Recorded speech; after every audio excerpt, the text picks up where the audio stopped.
Hello students, welcome to easy math for NDA. I am Ujjwal Kaushik, your friend. जो भी students NDA की preparation कर रहे हैं उनके लिए हमारा चैनल बहुत यूजफुल है, क्योंकि हम क्वेश्चन और कॉन्सेप्ट साथ में समझते हैं। चलिए, आज का क्वेश्चन है, what is the equation of a circle whose diameter is 10 centimetre and the equation of two of its diameter is this and this. तो यानी कि हमें बेसिकली एक सर्कल की इक्वेशन बतानी है। तो ये मान लेते हैं हमने अपना सर्कल बना लिया जिसका डायमीटर कितना है, 10 सेंटीमीटर है। तो यानी कि रेडियस कितनी हो जाएगी, डायमीटर का आधा 5 हो जाएगी।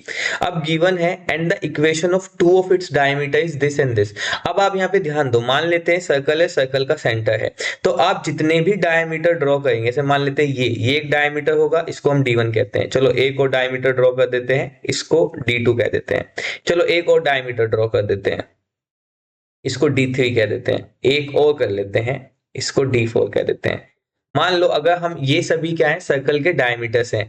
इनमें सब में कॉमन बात क्या है कि सर्कल का डायमीटर हमेशा कहाँ पे, सेंटर पे तो इंटरसेक्ट करेगा ही। भाई डायमीटर होता क्या है, सबसे बड़ी कोड होती है और वो किससे पास करती है, सेंटर से। तो यानी कि जो हमें ये दो इक्वेशन गिवन है, x plus y is equal to 0, अगर इसको हम डायमीटर 1 की जो इक्वेशन गिवन है और ये डायमीटर 2 जो गिवन है, x minus y is equal to 0, अगर ये दोनों डायमीटर हैं तो इन दोनों का पॉइंट ऑफ इंटरसेक्शन क्या होगा, पॉइंट ऑफ इंटरसेक्शन क्या होगा, नथिंग बट सर्कल का सेंटर होगा।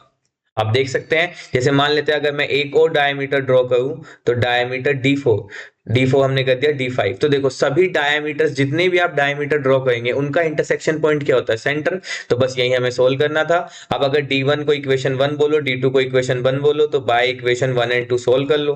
तो यहाँ से x की वैल्यू भी कितनी आ गई, 0, y की वैल्यू भी कितनी आ गई, 0। तो यानी कि सर्कल का सेंटर क्या है, सेंटर है 0 0, और रेडियस कितनी है, 5 है। तो यहाँ पे हम इक्वेशन ऑफ सर्कल लिख सकते हैं। जैसे मैं आपको कॉन्सेप्ट बता देता हूं, इक्वेशन ऑफ सर्कल जिसका सेंटर क्या हो, सेंटर अगर एच के हो और रेडियस आर हो, तो इक्वेशन होती है x माइनस एच का square plus y minus k का whole square, this is equal to r square. मैं यहाँ पे लिख देता हूँ, आर क्या है, रेडियस। ठीक है, तो अब यहाँ पे सेंटर क्या गिवन है, तो इक्वेशन 0 0, तो ये हो जाएगा x माइनस 0 का स्क्वायर प्लस वाई माइनस 0 का whole square, this is equal to I square यानी कि 25।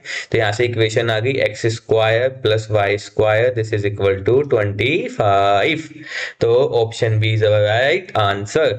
I hope you are able to understand the video. If you still have any doubt, you can ask me into the comment box. Thank you very much. Please subscribe to the channel. Be happy.